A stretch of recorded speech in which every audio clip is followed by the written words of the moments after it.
One of those days is a Sunday before a holiday. So I hope everybody, as you're coming into the room, just let me know that you're here. And we'll get it started. Tonight we have a very special guest, the creator of Giza Footwear, Mr. Yusef L. And this brother has a long history of working in the fashion game, footwear specifically. And he's worked for some big brands. But you can definitely tell when you look at this brother in person, you know what he's about, because he's definitely about that life in fashion. And even though he's a transplant, when you see him, you're definitely gonna get a Brooklyn vibe off of him. So as you're coming in the room, as I said, just let me know that you're here. Hopefully, we're gonna have a great spirited discussion today. Um, I'm sure we're gonna gain a lot of insight into this world. And salute to the fashionistas that have been on the show. Salute to Miss Kalia Clark from Who's Styling Who, putting in work.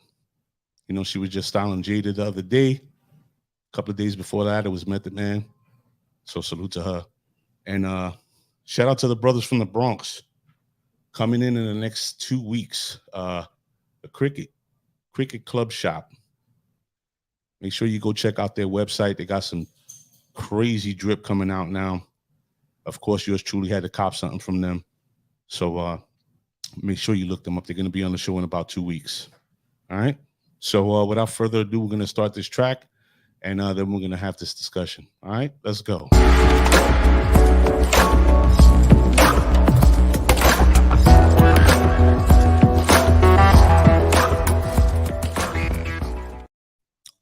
Good evening, everybody. Welcome to the show. I'm your host, Mr. A. And tonight we have a very special guest, the creator of Giza Footwear, Mr. Yusef L. He also has a custom line that he works on, but we'll talk about that more as we go on to the show. So everybody that's in the building tonight, salute to Big Rig all the way down in, what part of Florida is he in? That always happens. People come from all over, and I forget what parts of the state they're from. But salute to you, cuz. So without further ado, the set welcomes Mr. Yusef L. Good evening, sir. How are you tonight? I'm good. Peace to the family, peace to the viewers. I'm glad to be on the set. Oh, good looking out. I was going to say too, even so it's not too confusing. You ready to be? Hopefully, this ain't too confusing. That most of my family know me as Yusef Sirius. That's that's the government. Oh, that's okay. Yeah. But so since my last name is Sirius, most of the people in the sneaker industry, unless they go way back in the day, you can just call me Cyrus. Call me by my last name. Cyrus? Yeah. Okay. Yeah. All right. Don't nobody get confused. This is not a Warriors thing. He's, Exactly. But so I was looking over the information that Cyrus sent to me about his career, and I found a lot of things interesting in there. Not to mention the fact that when I started doing some research on him, I found a video of him. Everybody who's 35 plus in the room, not to age us, but anybody who's 35 plus in the room and is from New York City, or at one point lived in New York City, remembers the glory days of the Village. So I find a video of Cyrus walking through the Village, and somebody's talking to him, about his experience. And I found that to be very fascinating because the Village is like a lost gem. It's a completely commercialized area now. So that was after the fact too. That might have been. I'm trying to think what the day, what year that was. That had to be like 2010, 11, something like that. Bill died like. Yeah. It wasn't the same after like 98, 90. When did that happen? 98, 99? Something like that. Yeah. It definitely is not the same anymore. Shout out to H Street since we talk about sneakers. What you know about H Street? Shoe district. People definitely, unless you're from New York City, you don't really remember that whole vibe and what fashion was like back during that time. The Village Cobbler. There was two cobblers on H Street. Yes, there was. Next to the hash shop. Remember the hash shop next to Raised Papaya? Yeah. All that gone. And man shop. That was I don't even think we got a shoe district anymore at this point in time in the city. If there is, I don't know up. No. like H Street was. Yeah, it was definitely a different time and a different thing. I worked at Foot Locker. You know, Foot Locker right there on Broadway. Next to McDonald's? Yeah, when I was in college, I worked there. You know, I was in the Ville because Ville, that's where 420 started before it was officially 420. Yes, sir. Which I don't can't partake in anymore. That's what brought me there, and I also swore that Dave Chappelle came out of the park. There was always a couple of comedians. I think Dave Chappelle was one of the guys in the park at the water fountain. Yeah. But I went there, but I worked there too. I worked at the Foot Locker for a couple of years. If you remember, I used to frequent a comedy club on and there goes that memory again. Bleecker Street, yeah. The Boston Comedy Club. Yeah. We saw Dave perform there. We saw Godfrey perform there. We saw a lot of great comedians perform there. So do me a favor, E, I'm gonna call you E. Ernest E. Man. Is it true? Because my memory is like yours. You know, it's been an intense quite a few years. Most of it is this footwear industry. So much happened in this compressed time that I mean, I can sit here and go on and nooks and crannies as we get into the history of the footwear industry. But it's true that it was part of it. That's my fault. I'm gonna put on vibe. That's all right. That Dave Chappelle was a dude in the park. He was one of the comedians that was in the. Thank you. I could never confirm that. I thought my memory was bugging. No, he spoke about it too. Actually, at one point, okay. I forget what he was doing, but he had spoke. I think it was an award that he was receiving. Mm-hmm. But he spoke about it. He got a big honor, big up a little while ago. He's like one of the top comedians. All the comedians came out. Everybody came out in DC. Yeah, there was an older guy that used to be in the park in that same. They used to stand inside of the water fountain, right? Because it didn't have water in it. And it was an older dude that was there first. And I remember him introducing Chappelle. Really? And then Chappelle kind of like I remember saying, "Oh, the kid got big. Like he graduated in the park. This before he was." Dave Chappelle from the Chappelle Show, you know what I mean? Years before. Oh, way before. I remember the older dude that introduced him to that crowd. It was an older dude that used to work that crowd for a while, first. Really? Anyway. New York history. Village history. Village history. Right. Listen, New York City has transformed exponentially over the last 20 years. And it's not a good thing because, like I said, it's just commercialized. So when you talk about, it's funny because if memory serves me correct, my brother-in-law worked in that Foot Locker that you worked in, and it's changed so. Like if you go there now, I've driven down Broadway. Bro, I was just there. What was I in the Ville? We was looking for the atrium. I was in the village. I had some friends in town. I'm like, I walked past the Foot Locker and I'm like, yo, what the? And I'm looking, it's gone. Like this. I'm like, how does Foot Locker? First of all. I'm walking through the city all week, those weeks, even now. I'm like, wow, this whole like every other storefront is open. So I'm looking at it from storefront. I see Foot Locker. I'm like, oh, really? And I'm bugging. I took a couple selfies in front of it. I'm seeing selfies.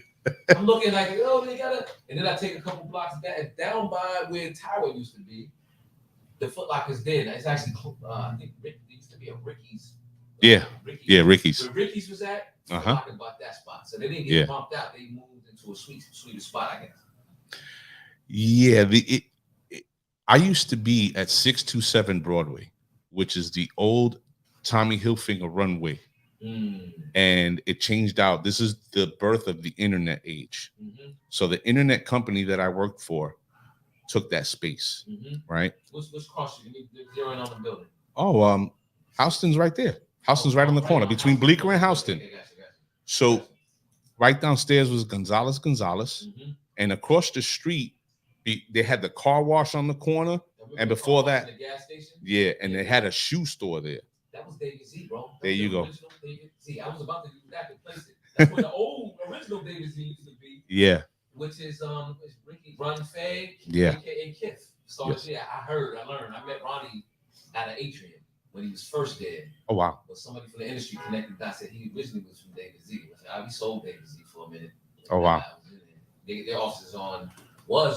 They closed Fifth Avenue at like 35th Street, I think. Okay. Yeah. Okay. So, ladies and gentlemen, don't mind us. We're catching up because, he comes from a specific time that I treasure, and I know a lot of New Yorkers my age treasure because New York City in that moment was beautiful, right? Yeah. You can go to the Ville. You can spend the day there. You would go shop. you know, find this or that, go eat, go to Yeah. BBQs Right. when nobody knew what BBQs, like it Right. wasn't a Right. thing. First BBQ, right? Was Eighth. that fifth and eighth? Yeah. Uno's was our spot. When we first started dating, Uno's on 6th Avenue. I had my first date with my wife at Uno's. Yeah. Wow, see that? Crazy, crazy. What is Uno's now? I don't know what that is. I don't know. It's probably like a sip and chat or a tea shop or some shit. Yeah. We'd be bugging if we didn't say that this is a little later in that era, but Flight Club was originally on. Yes. Was it on University in the Cut? Yes. Next to this, like a Kinko's or something. Look at Kinko's. Them shits don't even exist anymore. Right. Let's stop taking these people down memory lane. But it's a good starting point because it leads to the conversation of how this all began for you. Because knowing that you worked for Fila, and I'm gonna offend a lot of people and say it correctly. I'm gonna say Adidas because people don't understand that that's really the right pronunciation. Adidas. Last name was Das. Yeah. The brother was Pumas.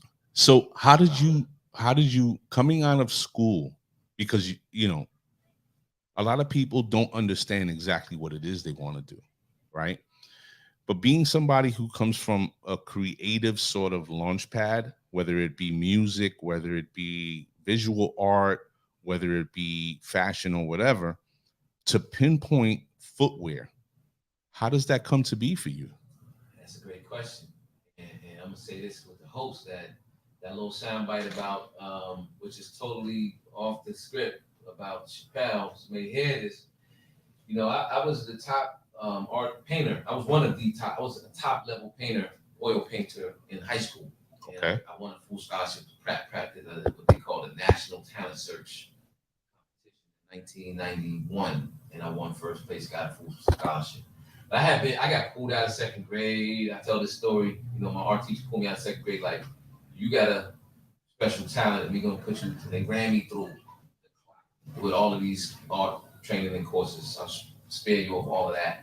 Specialized everything, all the way through high school. So when I went to Pratt, people, you know, I learned to sculpt, to paint, and color, draw. I could do, you know, and I was already one of the top artists. Currently, I'm gonna say this right now. I'm gonna say it's a challenge. I had a chip on my shoulder. Uh-huh. The footwear game is funny. The footwear industry is funny. There's a story about suppression of so-called African American designers in the footwear industry. It started in 1993. I found out from a Revolt article I did about Fila. Wow. But I would challenge anyone in the footwear industry right now at the peak could possibly be the end of my career based off of the suppression level. I'm the best in the industry, hands down. I challenge any designer. I ain't gonna drop names. We know the names. Of course. Right now, I'm the best pound for pound. Right. So when I got in the industry, with a lot of talent, I immediately made a name for myself, but I eventually became the best once I learned the industrial design side of it. What brought me in was 1973, 1972. I was an addict for sneakers. We all were. Yes, sir. You know what I mean? Yes, sir. Hip hop was born in the year I was born. Okay. It's crazy because you know, listening to you speak about it, and I don't think people understand, and I say this respectfully. When it comes to people of color and Black people specifically, when we speak confidently, it's seen as arrogance. And, you know, and that's why you get a lot of hatred and people speaking down or with disdain about certain people because they speak confidently. Mm-hmm. But when you hear all these other crazy folks talk, you know, it's all good, right? So to hear somebody like yourself say the things that you're saying, you know, for me, it's nothing. I understand it. I understand where it comes from, right? But to the people listening, they don't get it. What's the best way to help them understand? Because, you know, people work in offices, you know, they work in coffee shops, whatever the case may be. And sometimes the rose-colored glasses don't necessarily come off immediately. It takes years for you to be in that environment to understand, oh, yeah, Jonathan been holding me back from getting this promotion for the longest, and I'm doing the horse's work. Good point, because as a designer, keep me geared in on this because that's a big question, and I want to make sure I take so many angles to it. Right. As a designer, you go through a phase where you see there's other designers, that you go through a phase where you're like people stealing my ideas. Mm-hmm. And in the footwear industry, sometimes you see people that's genuinely happy. They stole my idea, and the other people you're like, they think they got their idea stolen, and you looking like, bro, like, no way, your idea is not that hot at all, first of all. And as a scientist, I'm a scientist. We're not gonna get a chance to get to that. I believe that the way that there's multiple levels of thought design process, and part of it is the thought process. When you create a thought, it actually goes in the atmosphere. I'm real careful when I get a great idea. Well, I got monstrous ideas burping out at where the footwear game could go. Mm-hmm. But when you put a thought out there, it can be caught. Somebody else can catch a thought in the air and bring it down. So that's not copying. That's this. You released the thought. You didn't capitalize. And somebody else picked up on that same. That's the way thought waves work. Right. But for me, the reason I know I'm the best is the level of suppression does not make any sense Right. at this point in time. And I can triangulate that with actual facts versus I was talking with my wife about assumption and presumption. Out of here with that. Right. And some of those facts would include and I wanted to say this before I get into that part, that guys like Kanye, I would love to be able to connect with, to build, because I'm excited about what he's doing. Guys like Chappelle. It's funny that for me, I've got everything except for the finance part of it. So that's my Achilles heel that it has been rifled at on a regular basis. That's this is crazy. But the flip side of that is you're looking crazy because you can't explain some of the reason why I'm not doing more in the industry. When I was in, let me start with those. So when I was at Fila in '93, and Adidas approached me in '96. Peter Moore was the owner of Adidas at the time. It's almost faded, that memory. Flew me out to Portland, Oregon. Had a bunch of people show me around the ropes. I won't drop nobody's name because guys got big already now, and I don't want to, but there were some names out there that they were showing me around the campus. He was trying to convince me to join Adidas. And I decided ultimately after 3 days of touring around and partying, they tried to sell me, and I was like, I like my city. New York is how you can find ideas much easier. I declined on a job. That was probably an error on my part or whatever, but I ended up leaving Fila, and I went to Averex. I went to Averex when it was hired in '97. I stayed there until 2001. Rocked out with them for a little while. Took them to about $80 million in the period of 3 years. But then the first error is I went into this company that had the license for FUBU, and I ended up with Russell Simmons in 2000. Between 2000 and 2001, Russell didn't have a line for Fat Farm. Remember, Fat Farm was official at that point. It was company's peak and a decline. Yes. Point of information: when a fashion brand it's like a solar system. The thing that holds that solar system of accessories, jeans, outerwear, shirts, socks, umbrellas, could be Sabal car clippers, hats. The most powerful accessory is the shoe. And you can have a great brand and you put a great shoe out, Nike, for example, don't matter how whack or it doesn't matter anything you mess up on any other accessories. If that shoe's right, the brand is going to elevate. You mess a shoe up though, it will bring your brand down. That's what happened to Russell. Wow. That's what happened to Rockaway actually got violated, I would say. FUBU. So that's what happened to FUBU. FUBU wasn't always a cool brand. Their shoes brought them down. So I was working with Russell. I got a chance to put the first collection together. We went out to Vegas, built a collection, and we were hugged up like this. And I remember he was still with what's his original wife? Kamora Lee. Yeah. And teamed up and everything. Put a collection out, went crazy out in Vegas with it. And what happened? And it came back to New York, and the guy that had the license that I worked for gave Russell a hard ultimatum. He said, either you give me both licenses, this is technical for anybody in the footwear industry. Right. Somebody else had the license for casual shoes for Fat Farm. Russell already made a verbal agreement. He said, give me that other license, and the guy had the athletic license. He said, you can take both of these licenses and basically kick rocks. And Russ was like, and we already had whole collection, fire, got accolades. We got a standing ovation at the show. Russ was like, "Yeah, I'm a business person. Why would I do that? Like, what are you doing?" Right. Yeah, but he didn't say, "What are you doing?" Because Russ ain't begging him. He was like, "Bro, I'm not doing that. Yeah. And if you're serious, whatever." And it was whatever. And Russ left and took all his stuff to Vita. Vita had a casual license. They inherited the athletic license. My life flashed in front of my eyes right there. Because I was working for the other guy. I was like, yo, how much money does that add up to?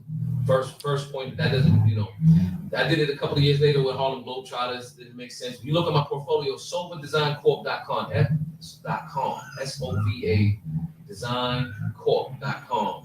Some of the products that I've made over the years. It makes no sense that every one of these brands is not kicking in my door trying to get me to work with them now, because right now nobody is fucking with me. Pardon my French. No. Speak your mind. That's what we like here. I'll pick up from there and keep going, but I'm gonna stop right there. So I know I am very appreciative of the information that he's putting down, and a lot of people is going to go over your head because you don't know the business. When it comes to having licenses over products, especially clothing, that's the money. That is the money. So you can have a license for Aeropostale, Fila, whatever. You're the gatekeeper. You're the one that's going to be able to say, hey, I'm going to give you this, like, yeah, you can run these clothes and do this, do these skirts or whatever, and you're going to get bread. And when you're a license holder, that's money. So the other part I want people to or if you would expound on, is the production side, because now that you have your ideas and you have your samples coming back and whatever, now you get a green light. What does it take for you to open up doors to production? Because there's so many companies overseas that you can go to, but how do you discern which house is the best financially, product wise, so on and so forth? Like, how are you able to tap into that? Because I know that's another door that they like to keep closed. Yeah. And let me place these for later if you want to pick back. Please. There's another worse story than that Russell one with Fubu, and what they had that Fubu Platinum, and we did with the Harlem Globetrotters. Makes sense. And my two brands, I'm rolling out these two brands, and they're absolutely fire. What I'm doing with Giza and this other brand, Custom. But the trickery with the games and just hit him in his Achilles heel, make sure the drain is cut. You watch the show Billions? Nah. Familiar with the show? I'm familiar somewhat with trailers. Billions is fire. It basically tells a story about a billionaire investment firm that's doing battle with the Attorney General of New York. These big billionaire investment firms, they battle with each other, the Attorney General's trying to take them down. But you see the power that these companies actually have to zoom in on details of small companies and manipulate, and you can destroy, or you can alter a stock by suppressing it or doing different little things. And so that part is that's when you want to get at somebody's Achilles heel. Let me get past $3 million, and I'm a lion out the gate.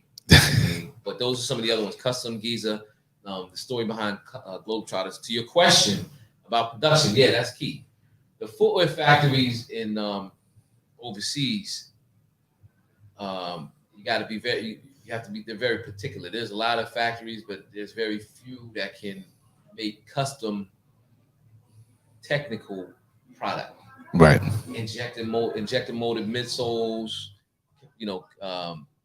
instead of just compression molded EVA midsoles, lightweight toolings, assembling stabilizers and midsoles properly, making the air bladder, all of those things. It's very rare. If they can do that, get in the upper right, not making your upper look like you've been making slippers or something all this time, and you're trying to tell me you know how to build a technical upper with synthetic materials or whatever, like it's technical to spec. Right. Yeah, it's rare, and but there are a few out there, but they are back in the day it used to be harder to get them to factories have more power than brands as they're starting.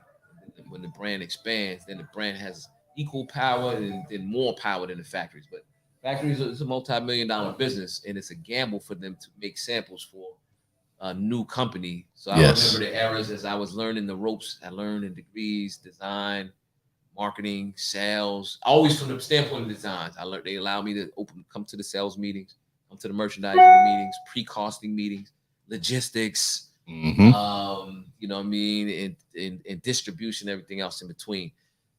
With factories, that was one of the stages. And I remember working with one of the companies, and it's like, I'm trying to think if it was Averex when I was first starting, and we were trying to go, and then my guy had the finances for it. He had a few $1,000,000 to do whatever he needed to do, but the factory was just like, we don't know. And but now it's easier, I believe. Somehow, it may be that factories got their MOQs, minimum quantities, down past. It used to be minimums of like 3,000 and shoot per colorway. Now you can do MOQs at 900. It's a little bit better. 1,800 was like 2,000. Now you can get 900, 800 pairs. I think you probably do smaller than that. You see people like some of the unnamed companies I'm not going to say doing their thing rocking out. But those are existing tools, existing dyes, existing patterns. The only thing you changed was the material color or some mark on the side, like the swoosh or whatever your swoosh is. You use an existing tooling. If you want to start from scratch, I actually sketch, conceptualize, then draft my design. And then I say, can you build this? It's an erector set. It looks like an erector set, but it's fire. It's always fire. Can you build it? And the factory got to be like, okay, well, you got to build that from scratch. You got to cut molds, draw blueprints. Not everybody could do that. So you got to have a network for sure. That's the key. And then you got to be able to hit those minimums. People really don't. You're getting a class basically right now what it takes to make your own shoe, right? And there's even more so that goes into this, aside from the politics and the people trying to cut the legs out from underneath you because they know that quite possibly your brand could be the next new wave, and they want to stop that because then that means that you stopping their money, and they do not want that. The fashion world is very cutthroat, and it's specifically set up that way, just like other systems, to keep certain people in the driver's seat, and that's all good. Fashion and footwear, I've always noticed that there was a battle between designers and company owners. Of course. But then when you're Asiatic or so-called African American in the game, apparently we get a different thing because it's chess, it ain't checkers. As the levels go higher, and even if you're Asiatic, me, I am, I think I'm a little different. And they're like, oh hell to the no, we're not letting this, bro, because if he gets on his knee and gets up, he's an absolute problem because he actually has respect for himself. He actually has principles. Right. He actually will help. I always hired. When I was at Averex that year between that, when I took him to 80 million, I was hiring everything moving. Like even when I was at Fila, I brought a lot of big names into the game. People that were in my school, mostly people from my school. I was fresh out of school, so my whole network consisted of Pratt students. Oh, wow. But it's funny, like 15, 16 people. I hired out of those 15, 16, 4 or 5 of them, I hired like 4 or 5 times. Different companies bringing them along. Oh, wow. How many jobs at offers that have I gotten because I'm the scary guy on campus? This guy got raw talent from other designers. Maybe none. Maybe none, bro. And that's the so designers versus company owners, but designers versus designers too, because we don't really. A lot of people are very spooky, scary, scared of but you're gonna take my shine or you're gonna take my opportunity instead of how about we work together. It's called a network, a team, and we can come up together. Yeah. So there's a lot there with that part. Yes, a lot.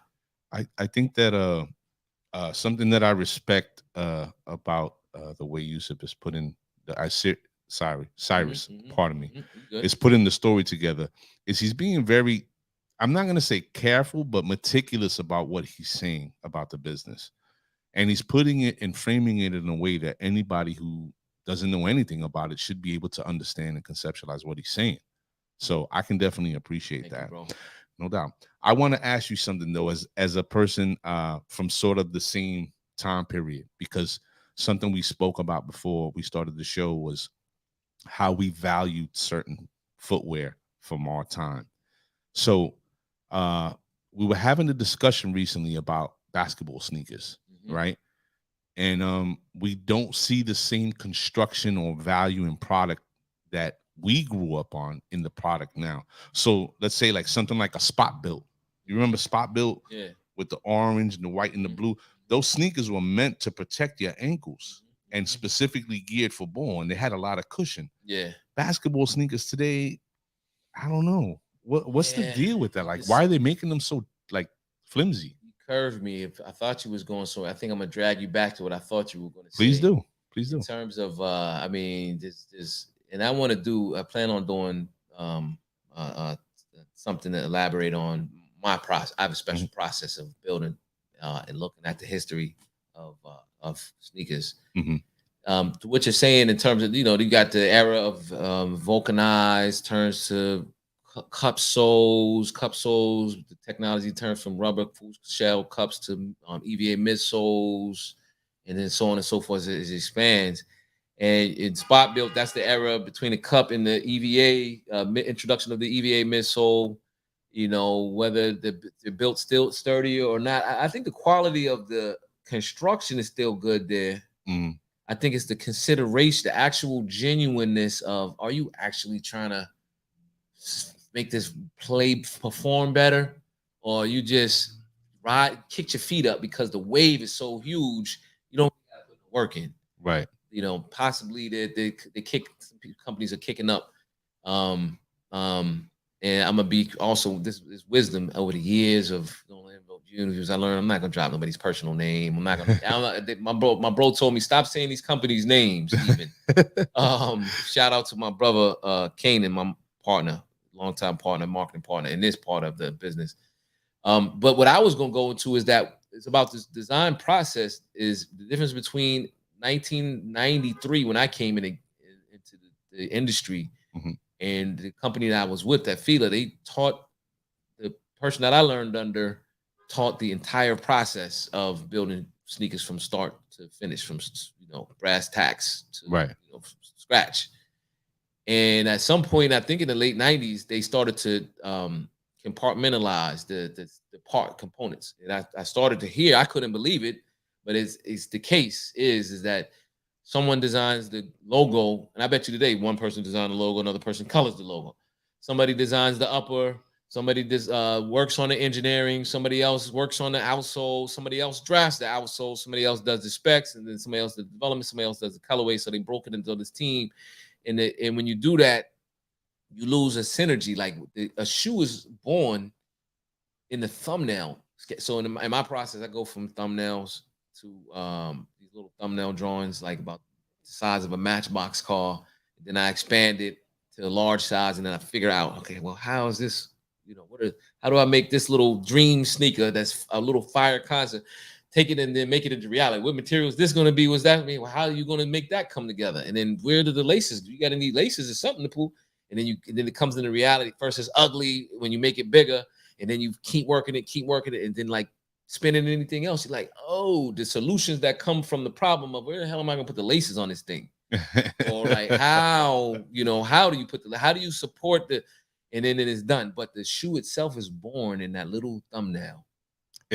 It almost, and not to cut you off, but it almost sounds like not necessarily failure, but the mistakes that you make along the way in the creative process ultimately ends you up in where you want to be. Yeah, it's truly in all design, and I always say necessity is the mother of invention is the word. Yes, sir. And that kind of plays into footwear design, because when you have this concept first, like in the thumbnail, you could just be like, F it. Like, what if the shoe just looked like Shamu and it had teeth, but the teeth come down like that? And like, but it whatever this or it's a rough, crazy concept. It doesn't really. I don't set rules when I'm doing a thumbnail, except for I kind of say, well, eventually you're gonna have to build it. And then the necessity becomes, how do I make that into a real shoe? And in the process, that's where the masters separate from the kids, or those that have less talent. You can't visualize how to fit the laces on top of that concept. Right. And then the concept's like, oh, it wants to be one way. And then when you got to actually make it in real life, you got to come up with a solution. And the masters know that the beauty comes out in the solution. How to keep the original essence, but bring it into reality. Wow. Separates the men and the boys. The masters from the students. Ladies and gentlemen, if you're just joining, I'm your host, Mr. A. And tonight we're speaking to the very talented and very poignant Mr. Cyrus L. And he's talking about his journey in the development of footwear and what it takes to bring a new concept from a small idea all the way into a full fledged sample. There's a lot that he's giving out that may confuse some people, but I'm sure if you just pay attention, you're smart, you'll catch up. Now that we're speaking about footwear for the last 20 minutes, I keep thinking about my favorites, right? And I'm a little upset right now because one of my favorites happened to do a specific design for a favorite rap artist of mine, and they're not releasing it. Why are they doing that? Why would they put such an amazing product on an artist and then go, yeah, we're not letting this hit the street? Yeah, that's where my I would say, I guess, a pay grade. I don't know. I've had that happen to me several different times. And there's a lot of, usually it's internal nonsense. I cursed twice, so that's the cap myself right there. No, I know I can probably, but it's a lot of levels to it, and I got my family, my people. I don't know, they like, my brother's gonna go like that, but in certain cases I've seen is politics, internal politics get very interesting, and this is the mechanics of how you could have a career like mine, and I don't even bother to explain to people. I'm like, you're never gonna understand it. I'm gonna put it in the book. If I survive it, I'll put it in the book. You'll learn. You'll see the dirt at that point. But I've had cases where, and it repeated over and over. Remember, I'm the talented, frightening guy that when I come into the company, everyone's like, oh, I'm gonna lose my job because he came through the door. Like that's a type of discrimination. Is you're discriminating against talented people. I got a right to make finance too. Right. So I've seen it where I come into a company over and over. I'm gonna zero in on a specific situation. I'm trying to take 10 seconds to decide if I'm gonna put names on this story. This guy's very respectful and careful. Yeah. I could dig it. I will. I'm gonna make it a little flair to it. All right. And it's probably gonna end up biting me in the tail later on. But so John Epstein, the current owner of Fila. Fila had 3 different owners. From forget the guy that owned Fila in the night prior to the 90s. Before I always forget his name. Prior to Dr. Enrique Vichet, and then John Epstein, and then there's a guy Gene Yoon. Actually started off. He's a factory. He was a factory, Korean factory in the 90s when Dr. Vichet was still the owner. Shout out to Gene. I always had a lot of love for Gene. We worked together, spent a lot of time together. So this is tough talk. And Gene became an owner, and then it was the Korean owner, currently the chairman of the board, main owner, and I think his son is about to take over. Gene's getting up there in age. And John Epstein is an American who was, I think he was at Adidas, had some owner's stake in Adidas or something like that. And then he became bought into Fila. Very smart guy, good guy. I always liked him, always tried to collaborate together. And John took over. We flirted around, working together. He was trying to get me to come there, and then when I was at AV, and then in 2010 later on, we kept flirting, but never really did anything together. And I never suspected that there was a reason internally already. There was someone on the inside that was scared to death, scared to death. It's a guy. This guy. Mark Eggert. He was the design director for Fila. This is actually a crazy exclusive. He was there when John was there, and then John called me. Reached out to him in 2015, kind of like, look, let's try to do something together. And I called him. John's like, clapped his hands together, like, finally, and this is the 3rd attempt. He's like, we can make this happen. He's like, we can do this, we're gonna do that. Brought me into the company and was saying we're gonna do all these different things.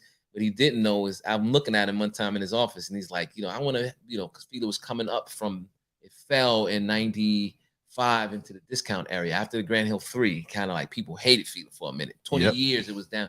So it was coming up out of the discount. It was surviving on the discount level. And he said, I want to make you the director of the branded level when we come up. And I'm looking at him like, why did you just say that? And like, dude is right here. And I already put one and one together because I remember I'm like, the last few times we tried and we didn't, I was born in the morning, just not yesterday, but this guy. So I'm like, did you just say that in front of him? Like, I know this movie. Like, you shouldn't have said that. And sure enough, the kid start working, he starts squatting. See, and the problem was, back to the point of how did some of this stuff happen? the mechanics on the inside of a company. You could be the CEO of a company, the owner of the company. You call on the shops, and you're a designer director who's told you through the years, and you got 5 years or 10 years. I'm not trying to, they call it the apple cart. I'm not trying to throw off my own apple cart, not to get rid of him with the hopes that you could do it, but I haven't proven that yet. Right. I know you can, but I need a year and a half. Let me get a year to prove that I could do anything. I'm the best. Right.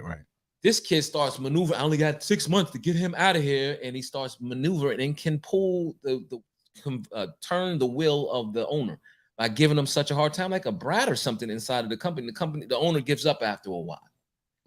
That's some of the reasons why collab. So in that case, I put a banging 20-year anniversary Grant Hill 2 that John asked me to put together fire.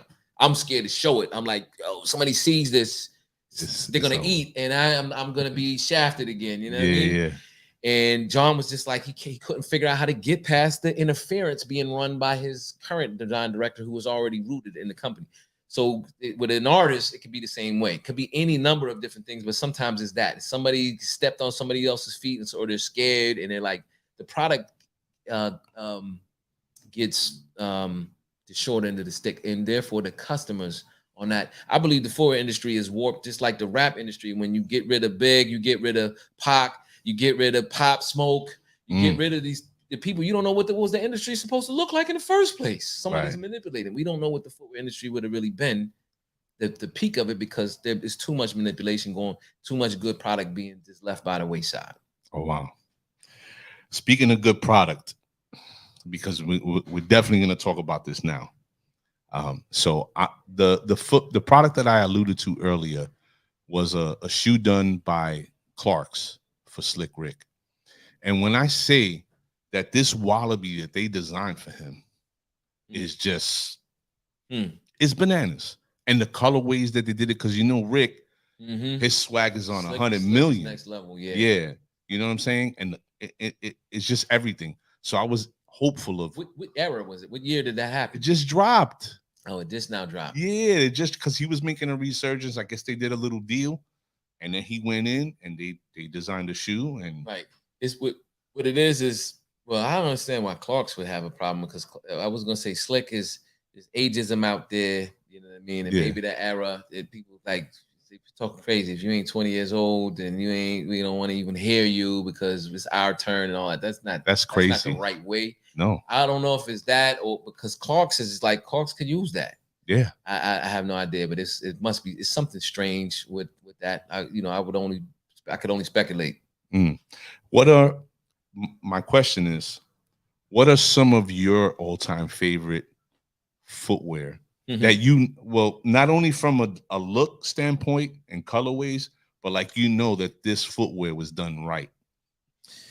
My brain split in two.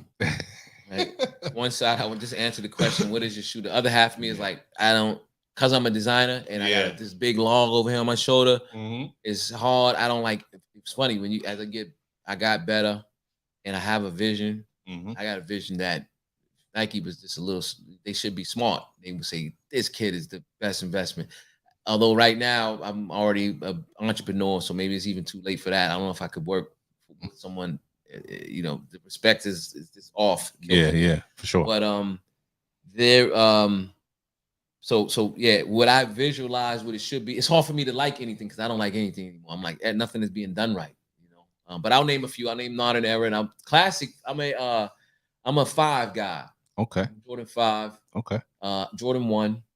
Nice.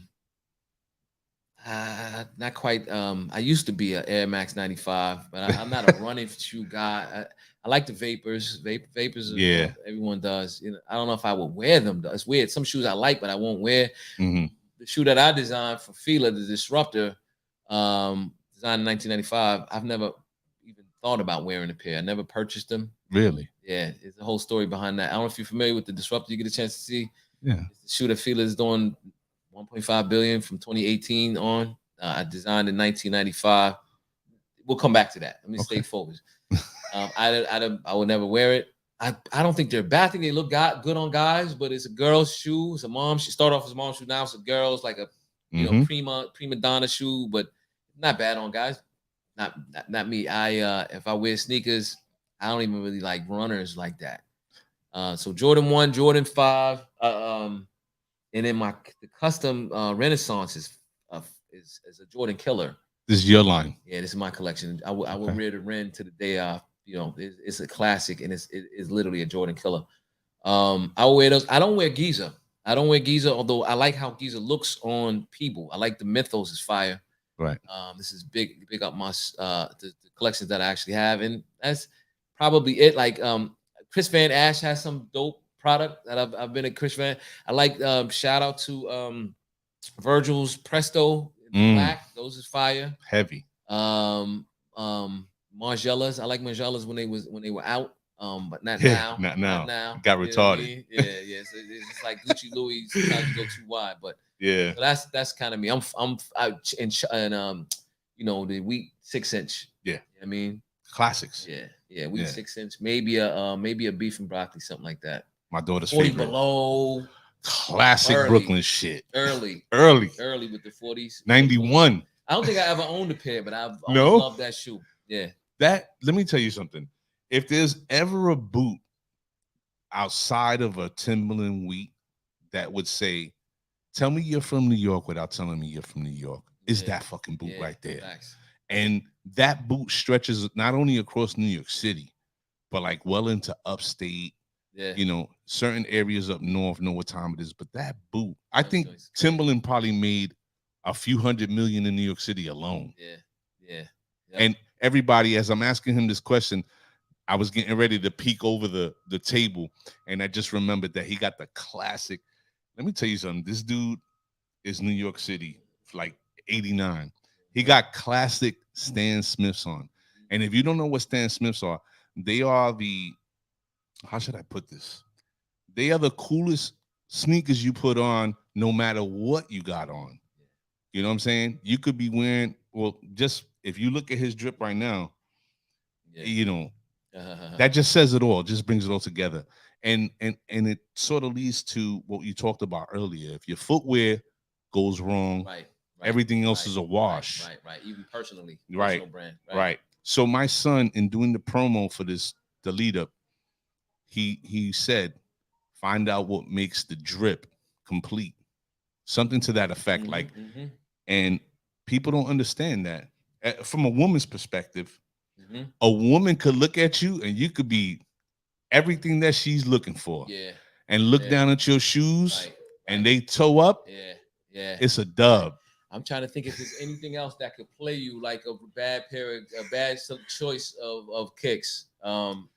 And a lineup that's terrible. You know, I thought about like if you ain't line right, and I don't think that's as bad as or like just a goofy ring game. Like you got a whole bunch of like silly, you know. But yeah, your shoes could get you in a lot of trouble. I personally feel like, and I'll say this short because I'm talking a lot. I'm gonna try to balance short and long. That when you dress, you communicate. Yes, you know, you communicate at all times. So it depends on if I'm going into the studio or if I'm going to sit and somebody's about to hand me a couple $1 million. You know, dress the same. Yes. If I'm well, you know, and if somebody's going to hand me a couple $1 million, or somebody wants to hire me as a director of design, those are two different ways to dress, bro. Yes, sir. Going in what you doing with a blazer on? I don't care how fire it is, and you're going to be the design director. You don't wear no blazer. No. You know, you don't. And then when you you're going to sit and somebody might hand you a couple $1 million, but you got to pop them fronts out. You got to pop the fronts out. I don't care who did them. You know what I mean? So there's a subtle communication each time. You know. For sure. This from a man who fighting off the ropes for a couple of years. The beauty of life is as I get older, I learn how to this. It's beautiful being fly.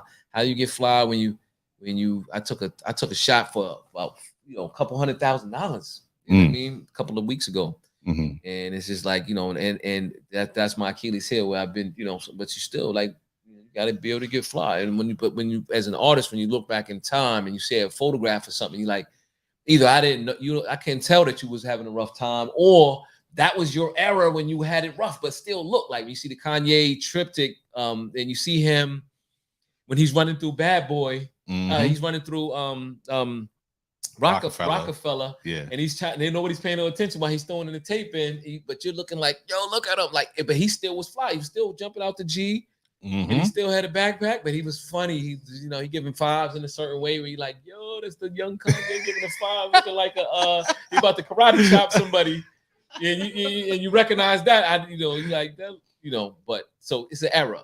Right now, I'm in the era where I'm on the verge, and I got concentrated firepower on me. Like, stop him from getting over top of the hill because we're all done if he makes it. Ladies and gentlemen, I don't think I could really tell you or help you understand in words what Cyrus encompasses, really. Like, you have to be in this room to really understand the energy that's here right now.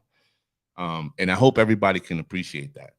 The one thing that I also want to talk about is entrepreneurship, because it's a big sticking point for us on the show. Yeah. We love people who are starting their own businesses. We love people that are gambling on themselves. I just met with a gentleman today, and I shot him in downtown Brooklyn. He does his own epoxy tables. Amazing. Nice.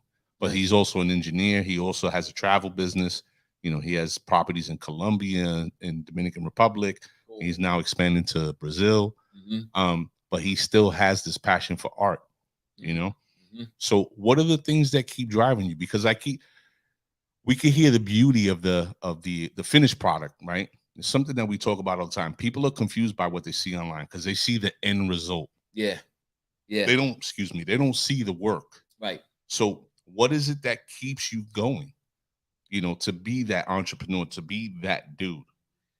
That's a question. Let me let my mind kind of absorb that. There's a couple of different ways you can answer something like that. What keeps me going on a particular project, or career-wise? What keeps you grinding? Because it's got to be frustrating. Yeah. I would say, one, knowing that I'm good and then proving it. I'm the type of person that I wouldn't walk away unless I proved it. And if improving it, sometimes you look at the life of like a Malcolm X, or you look at Jesus even, right? It looks like a big failure, both cases, but it's like, nah, that was the most beautiful part about it. Sometimes you got to leave it on the floor. And I would say with mine, I wanted to just make sure that, because the levels get really high. Is it that the couple of companies are afraid? A couple of designers are afraid. That's a low level. A couple of companies are afraid. That's mid level. The United States is afraid of what? Of me, or of so-called African Americans? Wow. Why was that? How's that match up with what else is going on in the world? Right. And that's too high. That the Middle East and Russia, like Russia, what's the real problem? Why are the Azov battalion? Did they say that they're fascists? Okay, so what is fascism? And as you get higher in the levels, you're like, it's for me, it's kind of like, that's where the beauty is. It's like they had stopped them. But in reality, for me, it's kind of like, I'm the type of person, the guy that hired everybody. I mean, you're afraid of them. Actually, you should probably. I saw a clip of Farrakhan saying that. My wife showed me this clip, and he was saying, "Why are Europeans so afraid of Asiatics, so-called African Americans, when y'all brutalized us? It should be the other way around. I'm not going to do anything to you. I will probably help. I'm in a school of thought. I study at an organization called the Moorish Science Temple of America, who teaches that. Okay. We would help this country. What's the problem with the country? Why is the economy? Why is education? Everything is because we're having a gunfight in this. Without saying we're fighting, we're actually having a gunfight up in here between two different people. And I don't want to swerve into. No, I think that's a great point that you're making. Actually, are you afraid of us when we're not going to hurt it? So who's the audience here? Is it the sneaker collectors? Is it the power, the society of the United States, or the angels and everyone else are watching what's going on? So all I can do is play my position. I'm gonna run the ball hard. You're gonna have to run me into the ground, and then I'm gonna pop back up, and I'll spin and do something different. I think a lot of people are gonna misunderstand the point, but I want to add something to that. Cyrus, I think that what you're speaking to when it comes to our people is about nature. It's about our nature and their nature. Now, you keep speaking about how much we would help. And if you look out into the world, Look at basketball. Look at fashion. Look at music. Look at entertainment. Right? Exactly. And what is our nature? And what does it bring into the world? Exactly. Okay, cool. Now, what are we receiving as a reaction? Right. Artists don't own their shit. Yeah. Oh, you want to sign this contract? You're gonna have to give up your likeness for the next 10 years. Right. A lot of fear and a lot of clinging still in it, And I think Farrakhan is right. You're afraid of us, and it's because you think that we'll do what maybe you'll do, but we got to stop because our economy we're going down the drain. We're running out of options. You can't keep printing money. I don't want to go into that type of conversation, but you can't keep printing money. So how about let's have a GDP again? And if you want to have a GDP, you got to stop smashing everybody's, suppressing the talent that's actually in the country. Yeah. And some of that talent could come from the African American, Asiatic community, which includes, Puerto Rico, Dominican, South America, right? The Caribbean islands, right? Don't tell them that. Yeah, right. That's another level. That's a whole other discussion. So when I feel my suppression, I sometimes it's just like, all right, all you can do in this case is know that it ain't just the society of the United States. The angels is watching, and the forefathers and all that watching. Just run hard as you can. And usually, I don't believe in luck. I believe in blessings. So I have a tendency to pop through little holes that I believe there's a hole that I'm gonna make it through. And if I don't, I had to come to grips with a couple of years ago. So I probably asked for it because what my art was when I was in college. I did like scenes of I did the Last Supper in graffiti. It was Asiatics. Oh wow! At the table, the African, so-called African American Jesus. In Pratt, not knowing, I'm just like, oh, look at this picture I'm making right here. And I'm making, next I'm doing Malcolm X. And they're like, this motherfucker. Right he can burn the school down. Yeah. This kick him up out of here. But, so, yeah. Oh, wow. Ladies and gentlemen, there's another question on my head because people are making like little comments about the conversation. At this point now, with everything that has gone on, up until this point, and I looked at the custom footwear that it's like sneaker boot or boot, whatever it is crazy. And I was like, this falls right now into this time. Like this thing should be heavy on everybody out there, right? Yeah. So now we're in 2022. We're halfway through. What are you hoping to accomplish before the year is out? Or going into the next year? Right now, I can't necessarily. So let me say, Giza is the story behind Giza, and I've fortified it and speak to that, and then speak to this question. Custom is designed as a luxury sneaker brand. It was created in actually 2012. That design, the Renaissance was 2012, so it was even earlier. Like people were bugging when they saw that shoe for the first time. I got hit. Someone told me that I got hit by Buscemi first because if that shoe was designed in 2012, Buscemi's like 13, 14, something like that. Yes, sir. Buscemi hit you. There was the companies like Hinder Scheme, this Japanese brand, was doing cool stuff. They took some of the color treatments and stuff that I use, possibly. But like I said about the thought, they thought of the same thing. But it's getting old, but it's built to be a classic that I built it for 40 years from now. But so that was custom, and custom is very premium.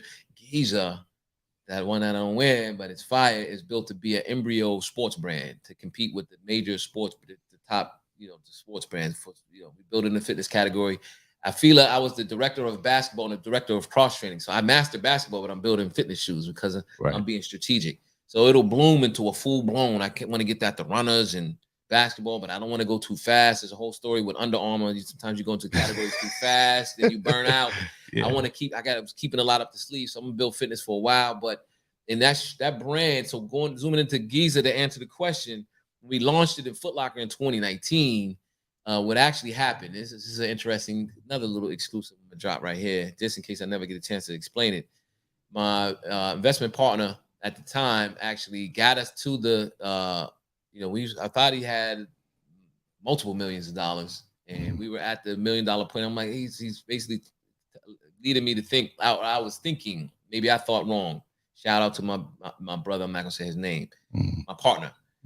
that we had a little bit more funds. He gets to 1.2 and it starts clipping up dry. And again, this is my Achilles heel. Who shot his tires out? Yeah. So we're going into Foot Locker. We jackhammered into Foot Locker. New product, never been seen. We had the audacity to trademark a Thunderbolt, put it on the side. I remember Spike was like, "Oh, we got a Thunderbolt on the side of the shoe," and I'm like, "Trust me, this shit is fire!" Like, and now today, people are already feeding off of it.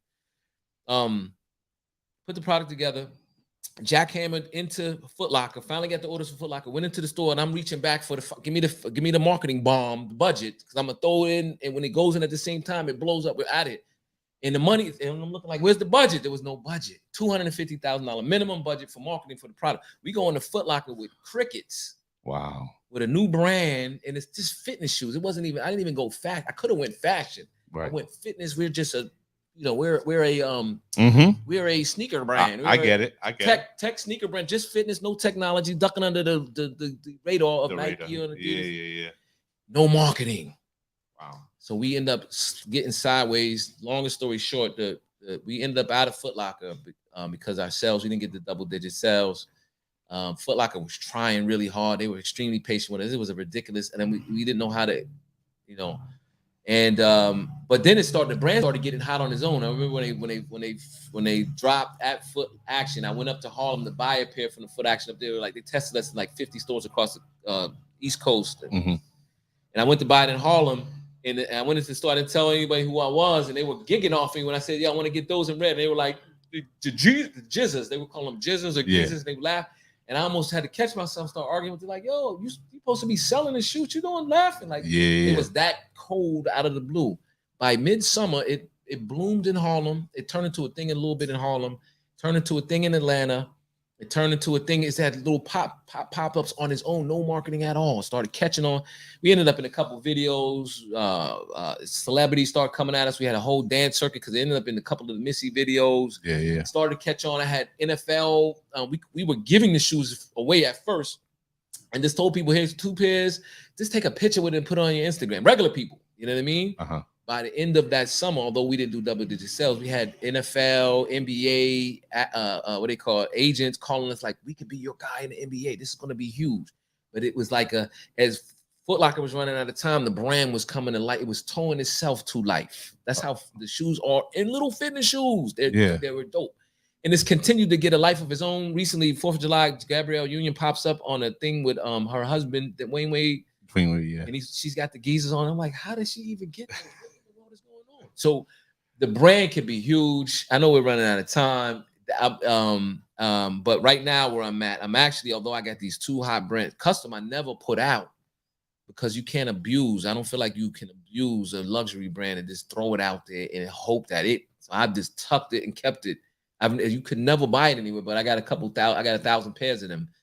And so I got these 2 huge brands, and I'm still sitting there. I'm running through fire, and I'm cuffing them. It's crazy because when you sent me your stuff and I was looking up, I was like, first of all, I was like, "Yo, bring a pair of sneakers for my wife. I'm gonna buy them on the show because my wife got a little foot, so she's 4'11". She got a size 6 foot, but when I saw the other line, I was like, "Yo, I think I'm gonna have to turn homeboy over upside down and shake a pair of these boots." Yeah. The custom line is crazy. There's a on my Instagram when in 2019 for fall it's a long story about how this vintage collection that we put together was forced out by like Foot Action. There's a funny Foot Action finish line Foot Action story. I'll spare you, but we ended up making a vintage line. The product, I got a collection of product that I can't even post because it will get stolen. You know what I mean? Yeah, you can't do that. Yeah, vintage joints I have a crazy. I got a boot. I learned basketball, learned crossing, learned running. I did a couple hundred. I think I did about 150 boots over the years for all the different brands. And I went in nasty in the 90s. I mastered boots. The boot category has been a little dead. The Chucka hat, the 6 foot did it. The 6 inch did it a little bit. Beef and Broccoli's. No one knows. It was an accidental design. And then the Goa Dome. After the Goa Dome, and maybe like the Polo duck boot. People they don't know what to do with it next. And I'm like, it's not hard to know what to. I put a boot out to crack that wall for the Right, industry. the saying, breakthrough. This is what should look like 2022, 19 at the time when I did it. Fire. I got a boot called the Saber Tooth that I can't. If I show it, it's done. And then right now I'm sitting here trying to. So I'm looking for funding. I have a couple $1 million in inventory, and I'm trying to figure out how to maybe liquidate it to just get off the ropes a little bit. Right. But I'm always in talks. So I'm hoping that I can find a good partner that has what I need to get, because you can't have a shortcoming of finance like that. You know? No, you can't. And I've been treading water mostly because we still need it. So it needs about a certain amount of finance to get it over the top, $1 million or something like that. Yeah. So I can't see around the corner for 2022. All I know is I got to keep my head above water in terms of treading water with it. It's a big game, so I asked for it. I always say I got the engine of an aircraft carrier. I had to take it out the frame when we got off track in 2019. Threw it on my shoulder, so I'm walking around with this thing on my shoulder like, yo, this is gonna be the death of me. But once I hook it up on the frame again and take it off, you'll see what it does. You know what I mean? Ladies and gentlemen, if you just joined the show, you're shit out of luck. You can watch it on the rewatch. But what I want you to understand, again, about the show, Real People Telling Real Stories. When we bring people on here, it's to share a part of who they are.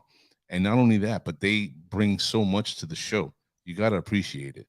Hearing all this information in one sitting is just, my head is spinning.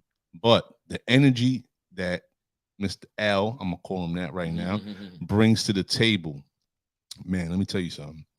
If this brother doesn't, next year, drop something that everybody's starting to see and be like, oh, shit, this is the cat that was on the show, I would be very surprised. But stay aware, stay in tune, because I'm sure we're going to be seeing more of him in the next year or so. God willing. No, yes, sir, God willing. So basically what you're saying is you got a couple in the chamber, and it's just a matter of time before we see that work. It's funny, the ideas don't stop. I got like a bottleneck of ideas. I got certain things. So there's a tech that came out with Giza during that time after we got off track in 2019. I was like, come on with technology. A whole giant bubble came out. I figured out the digital problem. I feel like Einstein a little bit, where they're trying to figure out this, the God theory or whatever. I figured out what sneakers need in terms of digital technology. One of the first things came out. Then a show bubbled out of it. I'm like, oh my gosh, this show, and I'm shook to talk about it. Like there's a Viacom. My partner flew me out to Cali a couple of years ago. He said, remember we were talking about doing the show. He pitched the show and brought me to this campus of this film company. It was what's the name of the company? Scully Effects in LA. And there's a big show that bubbled out next. A couple of weeks ago, I'm sitting there thinking again, and the craziest idea. Those are big tech for sneakers. Right. There's never really been the right sneaker show. They don't know how to do it. Right. Why don't you just ask someone that knows the culture to do it really huge, right? Right. And then after that, this other idea came about a week ago. And then, like I said, with thoughts, I don't want to put it. I already have it. It's floating around there, but I don't want to say it. Yeah. Man, it's some tremendous. The ideas don't go away. They just continue to bubble bigger. So I'm just waiting. I'm sitting there like, all I'm waiting for is the entry point. I'm waiting for my little lane to open up, and then I'm gonna run absolutely wild. But yeah, what was I don't know what you asked me. I got a brain. No. I don't know about you. I just like listening to him like answer questions one, and then when he, there's a jewel coming out, I'm not gonna stop you. It's crazy. There's a crossover between industries that I just picked up on. So many years in, I don't say the amount of years I've been in the sneaker industry. It just hit me about 3 months ago. I think I said it to my wife, but I'm careful not to blurt it out. But there's a lot of ideas. And I'm praying that the solution to the sneaker industry is the same solution that would actually help out the United States. Maybe I'll use that to bring that point to land that point. Okay. Yeah. We ain't making nothing no more. No, we're not. We buying everything. Ain't making with nothing. No money. Credit card is done. Yeah. Ain't creating nothing. Well, ladies and gentlemen, I hope you enjoyed the show. I want to thank my guest, Mr. Cyrus L.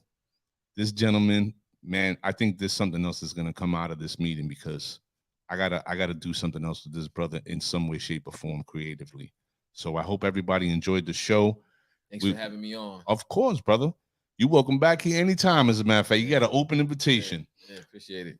We'll be back. There will be a new show dropping on Sunday, pre-recorded, of the new episode and new product of us going out into the world and interviewing people.